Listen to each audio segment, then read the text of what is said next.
The flags are the ones that the Scottish Society bought for the games last year.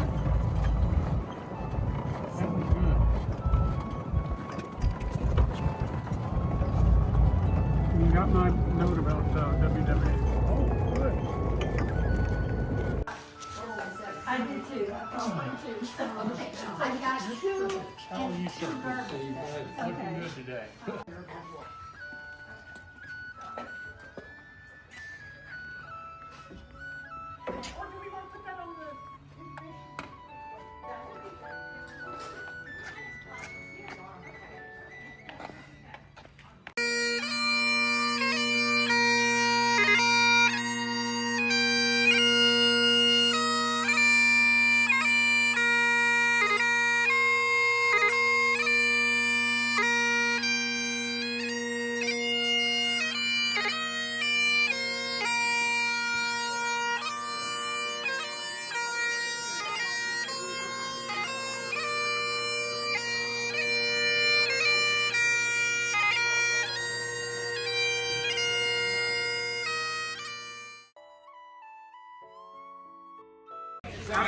Welcome, and thank you for coming. My name is Jeff McGraw, and I'm master of ceremonies for this event today. The event itself is not historic, but its provenance certainly is. Because 286 years ago, first Scots landed here. So that's not when the planning began for this event. That was only 2 or 3 years ago. It only seems like it's taken that long. So we're here today to celebrate the bravery of those Scots who settled here and made North Carolina their home. So without further interruption, three things are going to happen in a row. The flag is going to be presented by the Sons of the Revolution, color guard, followed immediately by the singing of the national anthem in Flower of Scotland by Rachel Tisdale, and then Bill Collins will play a Skylo song. So, would you please stand for the colors?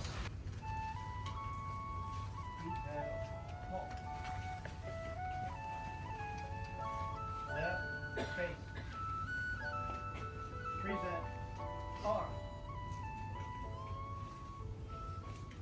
Was so proudly we hail at the twilight's last gleaming, the star stripes and bright stood against him, proud Edward's army, and sent him homeward to think again. O flower of Scotland, when will we see?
everyone here for sharing this important day with us as we unveil and dedicate this memorial Cairn to the early Scottish immigrants.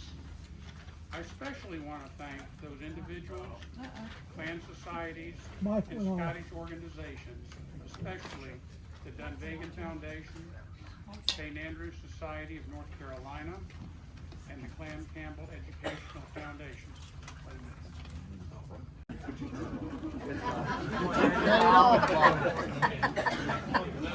We are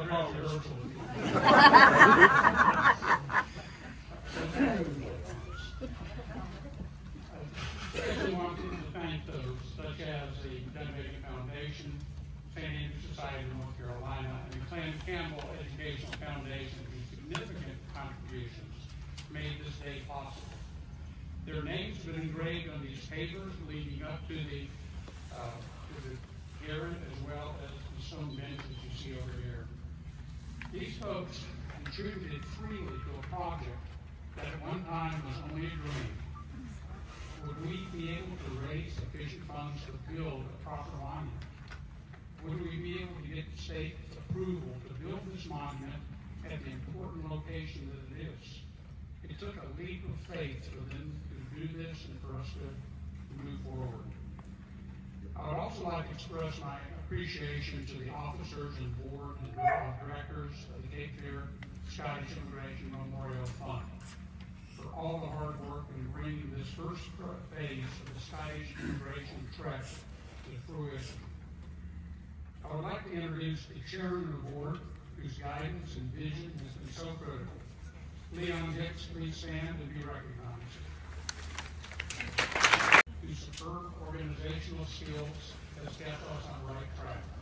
Catherine Ford. Catherine, please stand.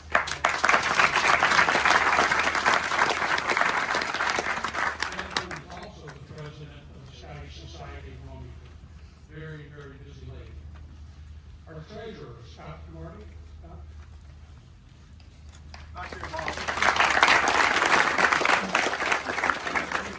Words from Scott a little later on.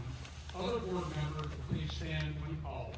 You already met Vic. Architect Ian Brown. Skill in interpreting our vision, we would have had a great deal of difficulty in conveying the scope and the physical form of our project. We're very pleased that Ian was able to come down from Michigan and be with us today. Another person that was able to bring this project to life is Master Stonemason and board member that you've already met.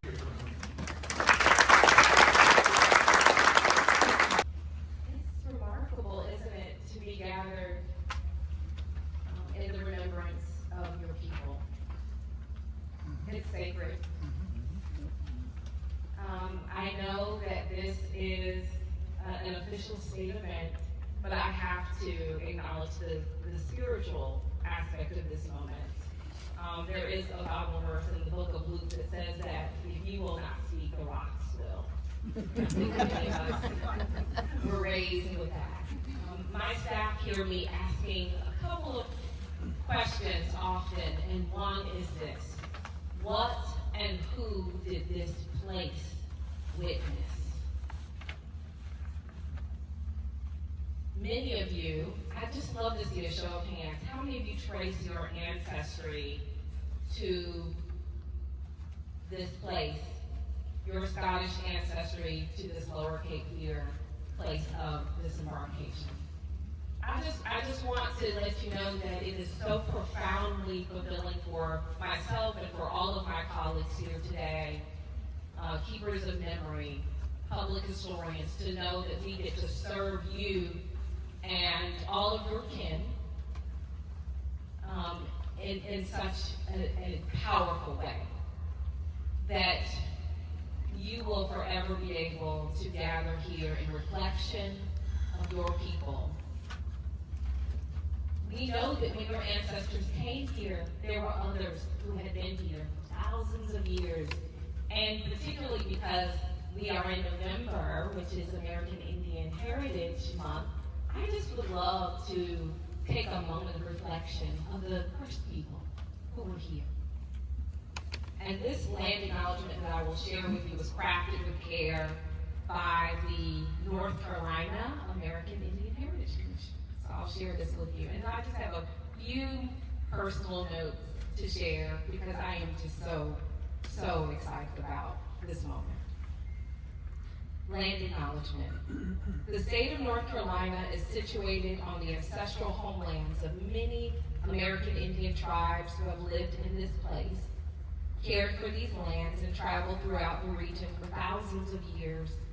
Tribes spoke different variants of Algonquin, Iroquoian, and Siouan languages, and we honor them as the first stewards of this place and acknowledge with sorrow and remorse the violent history of their dispossession and forced removal. We respectfully acknowledge the Coharie, Eastern Band of Cherokee, Potawatomi, the Lumbee, the Meherrin, the Occaneechi Band of the Saponi, and the Wakamasuan, and honor the enduring presence, vibrance, and diversity of contemporary indigenous communities. It feels important for me to also acknowledge that we are in the Gullah Geechee corridor. And for those of you who don't know, these are people who were brought here because of their rice growing skills primarily from the continent of West Africa. And that corridor begins in Pender County, just north of here, and goes all the way down to Florida. And we imagine there will come a time when, alongside this extraordinary Cairn, there will be other sites of memory that will braid together these stories. And I have to say that the braid of these stories lives right in my skin, in my bones, because my maternal lineage is deeply rooted in a place called Cross Creek. Going back to the 1700s, the first place that I ever traveled overseas was to Edinburgh, Scotland, to study. And when I arrived there as an 18-year-old, and I turned 19 there a little while ago, I kept wondering why I felt at home. What was it about this place? London wasn't that. It wasn't London. But there was something about Edinburgh, there was something about Scotland that felt familiar. And I thought about the countless Episcopalians in the family and how I learned where the American Episcopal flag came from, why that story is connected to the story of Scotland. And then even today, I learned that one of our family names, Henderson, is Scottish. I knew our Waddells were, but I didn't know about the Hendersons. So I am here not just as the Director of Historic Sites, but as your kin. Kin of land and kin of heritage. And I look forward to learning how we can tell the whole story of the Scottish people. Thank you for all that you all have done and will continue to do to support Brunswick Town Fort Anderson, which would not be what it is without the leadership of Jim McKee. Can we give him another round?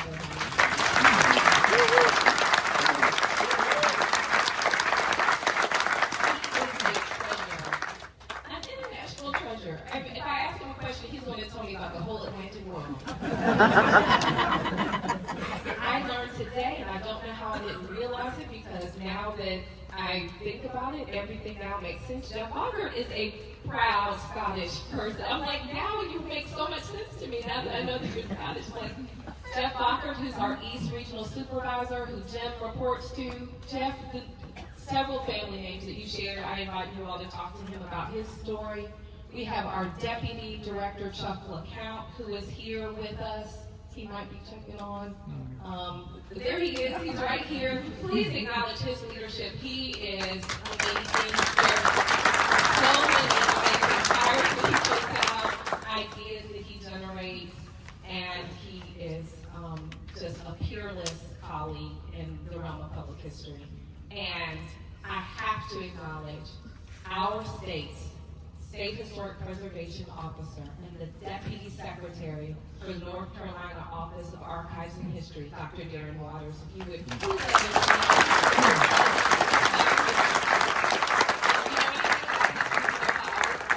me the last doctoral student of the famous Dr. John Hope Franklin.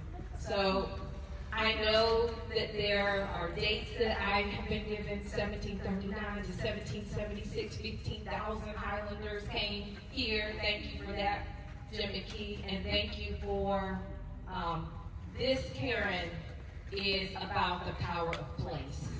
To tell the story of a people is powerful, but to tell the story of a people in the place that witnessed it all is unlike anything you can experience as someone who enjoys history and heritage. And there are very few things in the world like a Cairn that really helps us to understand the power of memory, the power of place, and the power of shared witness. Thank you, and I look forward to sitting here in reflection for many years to come. Very happy to be here this afternoon. Clan MacLeod Society USA created the Dunvegan Foundation in 1960. Followed the word Dunvegan. Dunvegan, Isle of Skye, Scotland, the town of Dunvegan is the site of Dunvegan Castle, which has been the home of Clan MacLeod for 800 years, inhabited for 800 years. The Dunvegan Foundation reflects that background, that special place in Scotland, where the house has come from, but for many other places in Scotland as well. The purpose of the Dunvegan Foundation is to support the history of the Scottish Highlands and Ireland, particularly Ireland. Many of the settlers, the Scottish Highlanders, became people from the islands, the Hebrides. Some were from the mainland, but many were from the Isle of Skye, Mull, Iona, and these various islands of the Hebrides. So we're particularly interested in that culture and that history and supporting it. We fund about 30 different organizations in the United States and Scotland each year. Provide funds for them. Some of these are universities. One is the Iona Society in Scotland, which is really a wonderful place if you have a chance to go to Scotland for the islands of Iona. That was the site where Christianity was brought to Scotland by the Irish monks in the roughly year 500. So that's a long time ago. Ireland is a very special place that we support sites in Scotland and many university sites, programs, pipe bands, and cultural organizations in the States as well. We were very proud to support this Cairn and the development of this site. We were an early supporter, and we sat there at our board meeting and said, will it really come off? But we kept donating, and we're very proud we did. Thank you.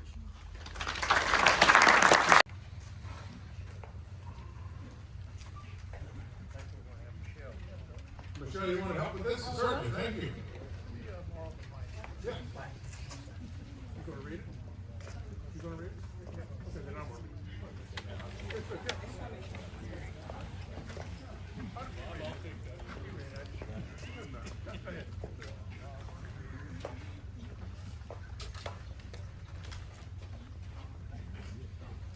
You ready?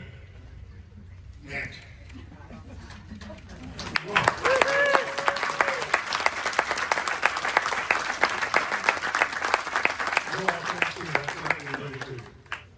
It says, dedicated to the Scottish immigrants who began arriving here in 1739, whose legacy, enduring spirit, resilience, and contributions to this country helped shape the foundation of North Carolina and America.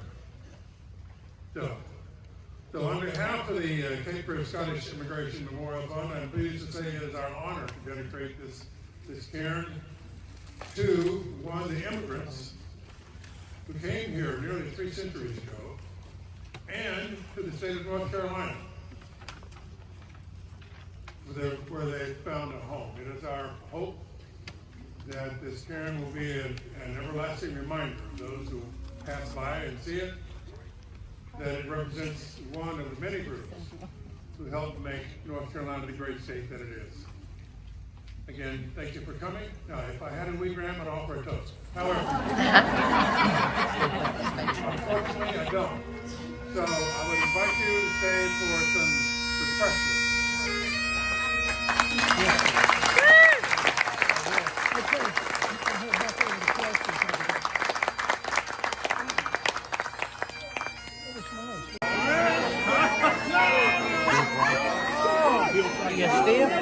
She's coming around again.